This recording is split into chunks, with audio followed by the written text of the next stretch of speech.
So the final segment, once again, our United Core, we're all about the community. How I define the community is basically the people who are connected to you. Okay. I am centered in the Black community, but I'm not exclusive to the Black community. It's just that that's the center of what I do. Okay. Now, when you hear the phrase Black business, what does that term or that phrase mean to you? And yeah, really, like, what does that phrase mean to you? And how does that work into your viewpoint of being a business owner? This one's a little tougher than the previous question. Yeah, this is. It me and Theus come darn near from the same fabric. For me, Black owned businesses means a well structured society. The more where we and not to get on my soapbox because I'm not even trying to do that until tomorrow. But when it comes to the Black community, we've been behind the eight ball from day one in this country. So when I hear Black owned businesses, it gives me a little pride to know that now we're structuring our own. We are the ones that's bringing in the finances. We're the ones that's bringing in the cash flow. We're the ones who are bringing in businesses for the stupid. Why can I not say that word? I'm going to cut in. I'm going to cut in because here's the thing. This is what I'm trying to get at. And I just promise I'm not trying to like backdoor anybody here, right? But there's Black business. There's a Black owned business, right? There's a Black owned business. You happen to be a Black person who owns a business. And then there's a Black business, right? Right. So Black owned business, I run a business and I serve. Whomever my customers are, that's just who I serve. And I just happen to be a Black person doing it. Versus a Black business is I'm doing this. I serve whatever your market is, right? We all got different markets. But I'm doing it with a conscious connection to how do I serve my community at the end. Right. It's a community. If your mind is structured to, I want to give back to my community, to the Black community. I want to give back to my community. And the way I do it is, I think I will be a successful business person. I'll make sure I say business person. I can be a successful business person. So for certain people, that's a 2-for-1. I can make money. I can give back to my community. Win-win. But do you see them as distinct as I do, Black business and Black owned business, or do you see those more or less the same thing though? It's no right.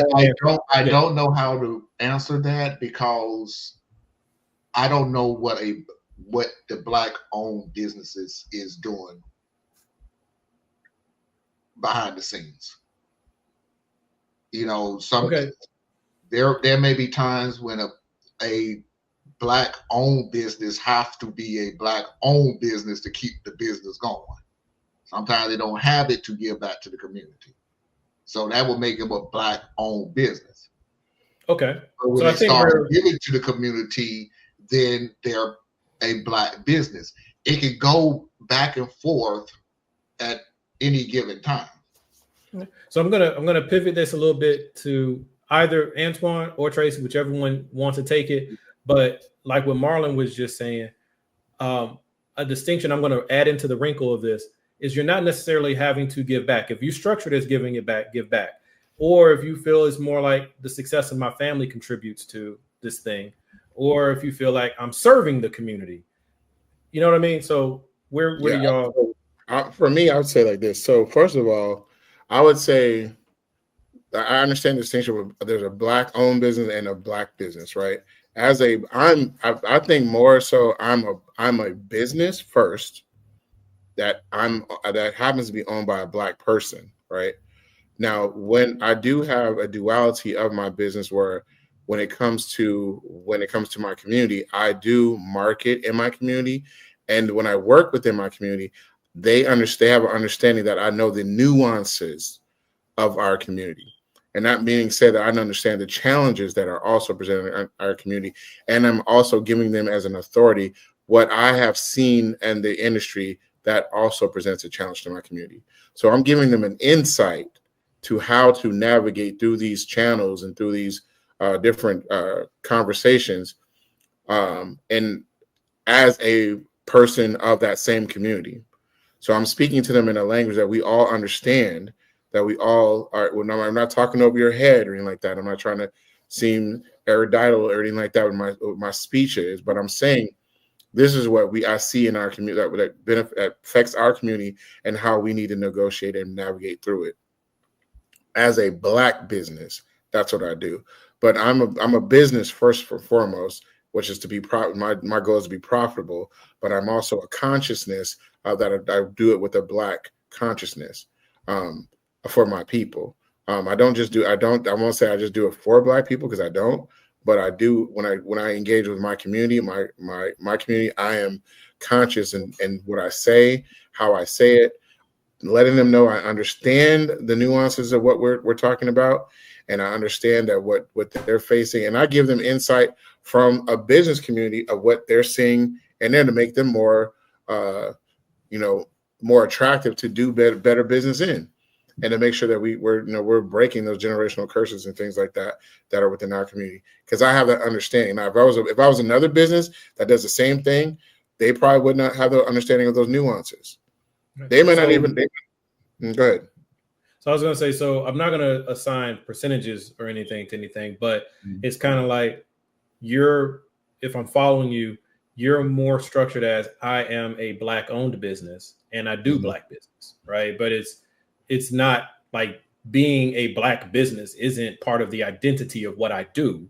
It's right. I'm a business first. Right. I'm a business. Yeah. And then I think me and Marlon are more, well, we're kind of, Marlon, think you're probably more along the lines of a Black business with a Black owner, right? If I'm there. I was saying that, and Antoine said it a lot better than what I was saying. A Black-owned business is a Black-owned business, and I'm not putting words. I'm not saying this is how everybody structure, but I could feel that the majority of Black-owned businesses are Black-owned first before becoming a Black business. Right. But what I was saying was, if we're using Black-owned business compared to Black business, a Black-owned business could be a Black-owned business in January, February, or March. Give back to the community in June and July. Now you are a Black business.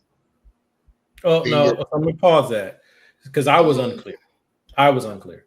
So Black business is like the prior iteration of our United Core, right? Only thing I dealt with Black folk, right? That's a Black business, right? I'm obsessed with serving the Black community. And from there, I've built businesses to do that thing. Versus, I don't think there's a duality of both. I don't think you have to. There's a difference. There's a difference. You don't have. They're not exclusive. They're not exclusive. Yeah. But I'm saying there is a difference because one can limit your market, the other can expand it. Okay. So let's say Tracy Media LLC. She is an amazing crossover entity, right? She literally, in my view, as a consumer of her product, you except for the fact you're looking at her, you don't know this is a Black business, a Black-owned business. She is a businesswoman who is running her business, right? And it's a political identity, but it's not a racial identity. Antoine, you're kind of like that as well, where, okay, I'm an insurance professional, and that's what I do, right? Now, my conversations may differ to tailor to who I'm talking to, right? But my business is what it is, right? It exists, right? Whereas me, I operate within a vacuum, right? Like I will sell to anyone. I will work with anyone. But when it comes to who I'm marketing in, who I'm talking to, who I'm passionately digging into every day, I'm going right at the Black community because I'm coming at it from that lane, which can limit my outward growth because there's less lane to play in, right? But I don't want to overlook my sister. So, Tracy, what do the two terms mean to you? Okay, so step back. I've always seen myself as a Black-owned business. Always, always, always. I don't separate my Blackness from anything that I do, right? You can be, and I use this as an example, it may not be the best example. Hair salons or hair beauty supply places can be a Black business, but not necessarily Black-owned. And we've seen that's rampant in our community. BET is a Black channel, but it's not Black-owned. So for me, there's a distinctive difference, right? I own a business. I'm Black. I'm a Black person that owns a business, but I'm bringing the nuance of being Black to it, right? I'm not forgetting that there's a struggle in our community and there's a celebration in our community. So I've never separated the two. To me, a Black-owned business is a business that's owned by a Black person. Now, that doesn't mean they just serve the Black community, because they can, depending on the business, you can serve any community. But I've never, in my mind, I've never separated Tracy Media from, I would tell anybody, it's Black-owned because I'm Black. That's who I am. No, I feel you. And I think the way you described it is beautiful, because it really encapsulates what I was trying to get at, right? The fact that you are who you are comes with you, right? It doesn't matter what your business is. You are bringing you and your background and your story and your experiences with you. Like, you can't take that out, right? I guess where I would, in a haphazard way, was getting at is like a slight distinction between mainly, I say, me and say Antoine, right? So like Antoine is an insurance professional and he serves the Black community, and whatever community comes to him, he serves the clientele. Right. Right. And then my first lens is I'm coming through the Black lens. And then I'm saying, all right, I can sell you this, or I can provide you that. Right. So like I'm self-limiting in a manner of speaking, because I'm attacking the service part before the business part. Right. Which, I don't think there's anything wrong with either one. Right. But I do think that there is a conceptual difference as far as once you get to scale, because we see it all the time where just because someone is successful and just because that successful person happens to be Black, there's this like weight that's put on them that says, well, what are you doing for the Black community? And that's not fair when they didn't structure their business that way. Right. They're successful because of what they do. You don't know what they do on the back end. I'm going to have to disagree, because I would think, one day when Tracy Media is my full-time job, one day in the far distant future where we're all holding near future, my responsibility is to reach back, right? It is. Even now, my responsibility is to help those that can't help themselves, those that are downtrodden, those that are hungry. That's my responsibility as a human being. May I? And I'm going to let you go back to it, okay? But this is like a sensitive thing for me with our United Core, okay? Being Black is not synonymous with being in need. Correct. I agree with you. But that could be eating, right. But right. I just want to point that out. Right. For the people out there. Understand that's not synonymous. You're right. But what I'm saying is my responsibility, whether that person is Black, white, indigenous, whatever they are, wherever I see a need, that's the need I'm supposed to meet. Right. Gotcha. I'm always going to start off with the Black community because, again, I'm Black. If I see Mother Jones can't pay her phone bill, I'm going to help Mother Jones pay her phone bill. If I see, Heidi and she can't buy diapers, I'm going to help Heidi buy diapers. That's my responsibility just as a human being. So yes, when I see a successful Black person, what are you doing to help those that are less fortunate? That matters, the race of the person that you're helping. I just need to know that you're helping. Right, but that's you, right? And actually, that's a big part of me. I don't stress it very much, but that's where the united piece comes in on our united core, because I believe you work across groups, you generate partnerships and relationships with everybody, because we're all trying to navigate this thing together. But Marlon, because I'm trying to get y'all to the point where I can rap for you, and I appreciate the time you've given me. Marlon, when you look at, I'm gonna pick a celebrity, okay? Jay-Z, right? Billionaire, far as I know, he's a billionaire. Okay, yep. Music mogul. If he is known for those things, but he's not known for, and I do know there's some other things he does, but if he's not known for some of the other things he does, is that a problem? Like, is he somehow, because he has so much, that he should make it a point to help his community?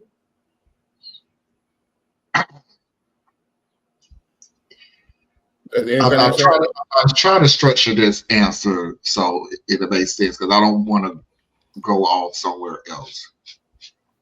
I personally would rather the celebrity, the millionaire, the business owner, whatever, that I don't know that they're helping their community.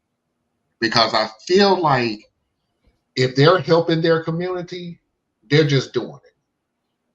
They don't need the fanfare. They don't need the attaboys and the pat on the backs and all this other stuff.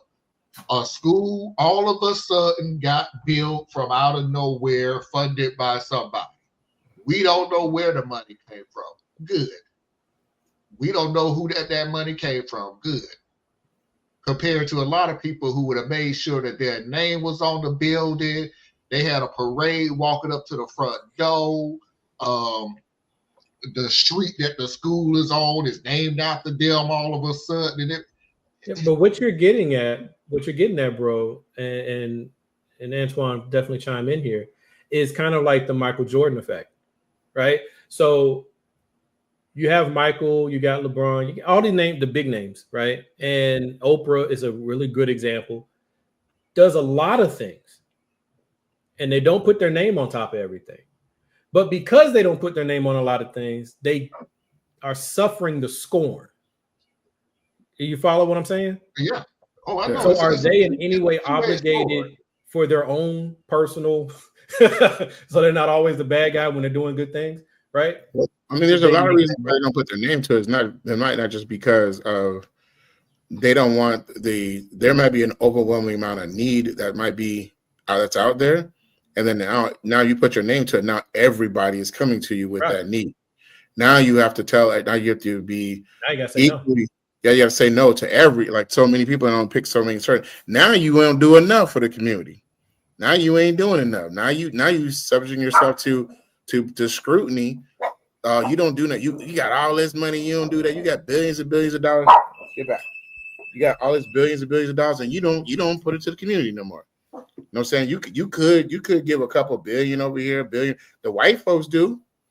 You know, you get all that kind of, the Carnegies, you get all that kind of stuff. But what the thing is that, going back to the Jay-Z question though, and I was thinking about, I went to an event where Tyler Perry, for Tyler Perry's newest movie on Netflix, right? What the overwhelming the thought was that, and Tyler Perry said something at the BET Awards that night that was just like rung like resoundingly in my ear. He said, "I done made more black millionaires in Atlanta than any other black person." Right? He's like, I'm by employing them, by giving them jobs at the studios, by the actors. I'm paying them more than any other studio has ever paid them. The women echoed it, where they're getting paid at a higher level. So to me, that's a black business that he is bringing back into the community. He is making more the putting more on BET, putting more on networks, stuff like that. He's making more, but now equally, he gets the same. It's like he gets the same amount of ridicule that he gets the same amount of credit. Because then they say, well, Tyler Perry's writing the black struggle story. Every time he's exploiting black women. But I'm like, but but these same conventional avenues weren't paying Black women enough. They weren't paying them their worth. To be or the writing hero, parts for them at all. Yeah. To be the hero is to simultaneously be the villain. Right? Once you put yourself out there, you will be those things. And which is why I was getting at what I'm saying. Because, like, to me, Tyler Perry has always been a Black business that is Black owned. Right? He was selling the stuff out the trunk of his car. He was doing stage plays when he could get some time on the stage. He was doing and he was just doing the black customers. Right? Came to Atlanta. We had entire Fort Gillum? Might be Fort Gillum. Fort McPherson. Goodness gracious, come on, man. But my camera does its own thing. But these are big moves, right? But I even know myself, I've had criticisms. Like, well, come on, man, you keep pushing out garbage stuff.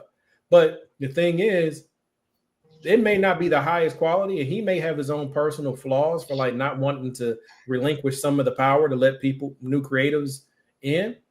But there's no knocking that this man has literally revolutionized an entire industry and created access for people who were being locked out.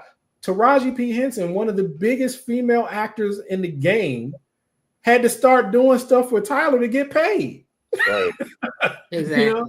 So that's what I was getting at, and I appreciate all of you for getting in there. And I know that last one was a little wonky, but it's because I was just trying to get it there, right? So to me, I am a Black business that is Black owned, but I'm not exclusive to only serving Black people. It's just that's my niche, you know, and it's a stated niche, like a Tyler Perry. But Michael Jordan is a business that is Black owned. Yeah. See what I'm saying? So There's no harm, no matter which way you decide to go. Just be clear about what it is that you want to do. And you can even change streams should the need, arise. But I thank each and every one of you for joining me in this session of the 3R Project. So before we sign off, each of you could please tell people where they can find you and how they can support you. Marlon? You can find me every Saturday at Saturday Night Vibe, 8:00 p.m. on YouTube. Every Sunday for Radical Truth to Power. Every Sunday at 8 p.m. on YouTube. And there you go. All right. Tracy? Tracy Media 74. I got too many podcasts to name. All right, but is that on YouTube? YouTube. Yes, go to YouTube. Tracy Media 74 and the Tracy Media LLC website. I bought it for the next 3 years. We just got to get the funds to get that website back. So be on the lookout for that. Awesome. And Antoine? Yes, I'm a country financial agent. You can find me in the Perimeter Center area. You can email me at Antoine.Tucker@Country Financial. That's Metro Atlanta, y'all. Yeah, Metro. I'm in the Metro Atlanta area. I'm covered for all of Georgia. Like I said, you can reach me there. Or, you can reach my social media is Antoine ANTIWAN 92 at Instagram. So that's how you can reach me. All right. Let me say this real quick because Thea made it clear and I forgot. The name of the channel is Radical Truth to Power. So look up Radical Truth to Power. Yeah, you try searching for Saturday Night Vibes, you might be for Saturday Night Vibe, you ain't finding nothing. Yeah, but Radical Truth to Power, Tracy Media, and Country Financial. Right. For Antoine Tucker. Thank you to each of my wonderful guests. Thank you. You just Google me, Antoine Tucker, Country Financial. I'm pop up. Yes, sir. And I'm just full disclosure. I'm not just a friend. I am also a client. So let you know. But yeah, thank you everybody. 3R Project. We'll have more coming to you, and I'll do a little bit more deep dives into some of the more wonky pieces of what we cover here today. Thank you, everybody. Take care. Thank you.